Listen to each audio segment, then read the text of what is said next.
Hello. Welcome back to Camping with Idiots. I'm Big Al, your host, and today we have thrown together a little special episode about swords. You might be thinking, what has swords got to do with camping? Well, in historical times, soldiers always used to camp out, so that is one connection. But also, when you are camping, you go to visit lots of different historical sites, and there's tour guides, or like even the actual site might have a small museum, and you go in and you see these highly rusted artifacts, and like the tour guides is telling you stories about people being stabbed and fighting with swords and that. But in your mind, you're thinking Braveheart or Gladiator. And in reality, a lot of the times, the swords and that are used in these movies are completely different than the actual time periods that the historians are talking about. So I decided to throw together a little tiny video just to kind of show you a few differences in between swords, how swords evolved over time, and hopefully you will enjoy it. Sláinte.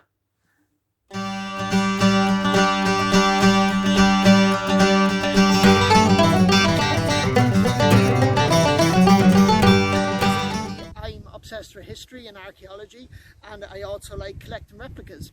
And one thing that really fascinates me is the evolution of swords over time. So there's three main time periods. There's your Stone Age, your Bronze Age, and your Iron Age. And then kind of after that, you're like talking historical periods and that, even though they are part of the Iron Age, because a lot of people uses iron at those times. So in the Stone Age, you didn't really have swords because it's hard to make a sword out of stone. But then when the technology advanced and the Bronze Age came along about 2500 BC, people started making bronze axes. Originally they used to make axes in stone, so then they make bronze axes, and then the Minoans about 1700 BC or that started making bronze daggers.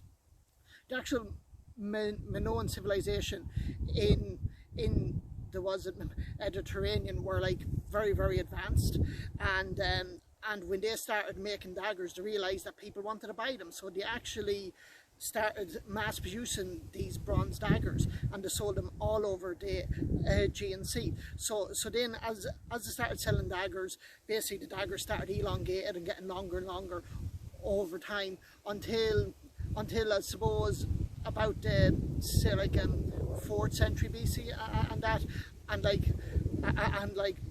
basically then they started using iron to make swords.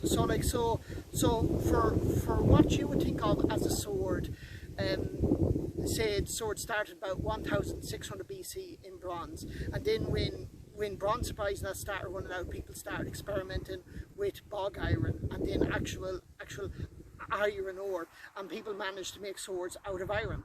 So then you kind of have your Greek states getting really powerful, making lots of swords, and then the Romans came along, and that's when there was an explosion of technology and also production. Now the Romans were very good at stealing ideas from like other people. So basically what they did was they just found technologies and that they liked from other civilizations and started using them themselves. So when they started encountering Germanic tribes that was using a kind of bronze elongated swords, and then the Romans thought, we really like that, so let's make our own swords. Now the first item I'm going to show you today is what's called a Pugio dagger. These came into development about 300 BC, and they're famous in especially Roman historical terms because it was the Pugio dagger that was used to assassinate Julius Caesar. He was stabbed 23 times with one of these. As you can see, they got a very broad blade, not really what you would consider a dagger today, but this kind of Pugio dagger was basically the secondary weapon of a Roman centurion. They would have it strapped to their side there, and then if they dropped their sword or spear in battle, they would have the Pugio dagger to defend themselves with. So as you can see, very lethal. Now, so as I was saying, the Romans started to encounter Germanic tribes and started experimenting with making swords, and this is what came out of it. This is what's called the Pompey gladius. I'm sure you've all seen them in hundreds of gladiator movies. Now, the Roman Empire was almost 1,000 years long, from say about 600 years of about 400 years of republic and then empire. So swords not developed over time and change. But obviously in the movies, movie makers like using the same type of swords all the time, and this is the type of sword you'll see. It's called the Pompeii style because in the 1800s when they started excavating Pompeii, they started finding swords like this, and then all the other swords found at any other sites have basically been renamed Pompey style swords. What you can see, it's got a large wide blade. It'll be sharp on both sides with a very good point on it. It's got a bow and handle. This at the back bit here, this piece of timber here is what will develop into what's called a crossguard, and this is your pommel. As you can see on this one, there's a brass nut on it, and there's also a timber pommel. Now that would be used when you're fighting. If somebody comes up close to you, you can actually hit them in the nose with it. It's also good for like defending. As you can see, this isn't too good for like another blade coming down at it, but it will give you some defense from that. So the Pompey gladius was used by the centurions up to about 300 AD for about 600 years, but at the time they encountered tribes in Spain and that, and then they basically, there's another Roman sword called a spada, which is much longer and quite thin. The spada was originally used as a Roman cavalry sword. The Romans used to ride on the hearses, and with a long sword you could sweep down at people underneath you. So the spada then, after the fall of the Roman Empire, developed into your Carolingian sword. But along at the same time when all that was going on, again the Germanic tribes and that who liked designing weapons, this is another dagger. This actually is a knife. This is called a sax. So it's actually where the group of where the actual tribe of the Saxons come from. They're actually named after this knife. Now I'm just going to come up and show you this one because I love the detail on it. This is a direct replica of what's called the big knot sax, which is actually an Anglo-Saxon sax. It's about the 10th century, so in the 900s. Now saxes have been used much earlier, from like the 400s and that. It's basically a single-sided blade with a sharp point on it. But as you can see, this metalwork, now this wouldn't be for like an ordinary soldier or that. This would be somebody of high rank that would have had this. The big knot sax, the actual real big knot sax, is very famous because it has the only, well, one of the only full Anglo-Saxon foot arc, which is their alphabet spelled out on it, and then it actually has the name Big Knot. Now Big Knot was either the person that made the sax, or it was the owner of the blade. So as you can see, this was a single blade. This would have been worn in a sheet like this. So it goes into the sheet, and then the blade would have been at the top, because if the blade was at the bottom it would cut through your sheet, and that would be worn on your back like that. And then in battle you could easily pull it out if you needed it.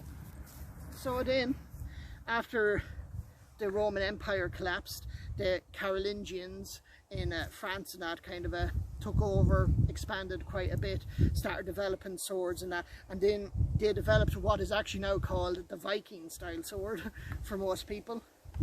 Again, you will see this in most Viking movies. This is what most people will think of a sword when you start thinking of swords. Now, as you can see, there's the blade, there's the crossguard, which is starting to develop a bit better to actually block swords, and it has an iron pommel. Now this actually has a leather leather handle. As you can see, compared to the Roman sword. Now, obviously this Roman gladius is done in the style of a very rich centurion, so the ordinary soldiers wouldn't have had such an expensive looking sheath or that, but the sword is very similar. But as you can see, the Viking sword is much more plainer, much more an ordinary warrior's weapon. But the main difference, as you can see, there's this little channel here on the Viking sword. That's what's called the fuller. So that was a change in technology. There's been arguments back and forth. I think archaeologists have finally, sorted out the arguments, but basically the fullers, a lot of people used to call them blood channels. And what archaeologists, when they found these, argued that the channel was when you stab someone, that it would make it easier to pull the blade back out of them. But with use of experimental archaeology and that, and stabbing pig carcasses and stuff, archaeologists have realised that that's not true, because it's just as easy to pull the sword out with or without the fullers in it. So what they think is these fullers, this channel, is actually to take a weight off the sword. So firstly, you use less iron, which is really good when you're producing the sword. Again, for the Vikings and that, who are making these, a lot of these would say use with actual bog iron, and it takes a lot of bog iron to make a sword. So if you can find a way of using less iron, as in a channel like that, it's really good. And also, again, as you compare and contrast the Romans, who did strip mining and had no problem getting iron, they never even bothered designing a fuller, because they actually didn't need it. They had no problem having loads of slaves and having loads of people making swords for them. So the Viking sword, not that many warriors would have had these. If you had a chance in battle to kill a warrior and take a sword off him, brilliant. Again, the one thing about swords, which is, I suppose, interesting, is that, say, an axe is useful. If I'm a farmer and I own an axe, I can cut down a tree, you know, I can kind of use it to mend fences, to make boats and that. An axe has another use. If I've got a sword, it's very hard to cut down a tree with it. A sword is only useful for killing. It's a weapon just designed to kill humans. Also an axe, you know, or like bows and arrows and that, you can use them to go out and hunting and get animals, spears, you know, firing at deer and that. Again, I'm not going to be throwing this after a deer. You know, so this is only designed to kill humans. So when you see a sword, it is just designed to kill a person, which is kind of a horrible idea, but that's exactly what a sword is. It only has one purpose. So as you can see, I'm handling these because these are replicas. They're not real blades. Now, if that was a real blade, it'd be quite sharp. Again, in the medieval period, blades weren't as sharp as you would think them, whereas now people have sharpening stones and that, and they would have sharpening stones back then, but like, they actually wouldn't have them really sharp. So again, take a good bit of force to deliver a killing blow. So then your Viking sword, again, this would have been, say about the 700-800s, Carolingians started making them when the Vikings started raiding Carolingians and that, and also trading with them as well, to realise, wow, we love these swords. These swords started travelling all over Europe and that, became very popular. In Ireland here, again, very popular style of sword. These kind of kept on going onto about the 11th century and that, and then they just started to develop in what you would think what is called your knightly sword. So this is an early 13th century replica of a knight's sword. Again, from a distance, I'm sure you're looking at them and going, God, they look very similar. So I'm just going to show you the differences. So again, there's the Viking sword, there's the pommel and crossguard. As you can see now, this has an iron pommel as well, but the crossguard has developed much better. It's also quite a thinner sword when you compare the two blades. So this is actually quite heavy, whereas this one, much easier to move, you know, much lighter, sharper point on it. Again, as defences developed and people developed better armour in the 700-800s and the early medieval period, most people was like dressed in mail, some mail, male, maybe male across the head and that. By the time you come to the 1200s, the knights are fully dressed in mail from head to toe. They would have had mail gloves. So like if you're trying to stab someone with mail, it's hard to get that tip in through the mail. But this one, which is a bit thinner, much easier to get in through it. And then as armour develops more with knights, swords just get bigger and bigger until they become ridiculously large. So this is your knightly sword, as you can see. It's a nice handy one. You can do your Conan the Barbarian, you know, woo. I like it. There's much more you can talk about swords. I just thought I'd give you a quick show today, and hopefully you got something out of it. But again, the thing to remember is that literally millions of people died at the end of one of these. Like when a knight was fighting a knight, they both had armour, and very rarely would they actually kill each other, they'd ransom each other. But this, when you're riding along on a hearse, you come into a village, you see a peasant, one stroke down, that's the poor person dead. That's what these are really designed for, killing peasants and taking their money and livestock. I was at a Roman excavation in Vindolanda when they were excavating one of the trenches, and they took out the top of a human skull, and one would have been a skull that would have been put on a stake at one of the actual main entrances into the Roman Vindolanda fort, and that person would have been killed with the gladius, which again is a horrible idea. But it is a kind of, when you see a skull coming out of the ground, it actually makes you think these were used. When you go to see them in museums sitting in glass cases and that, again from a distance you think, well, maybe just people had them as a display and was like, woo, let's fight. Whereas no, these are actually real weapons, especially bronze weapons, that when you look at them very closely you can see the marks and that in museums of where they were being fought with and defended with. So I hope that was interesting, and I hope to see you out there camping. And please like and subscribe to our channel if you like it, and we'll have much more videos to come. See you.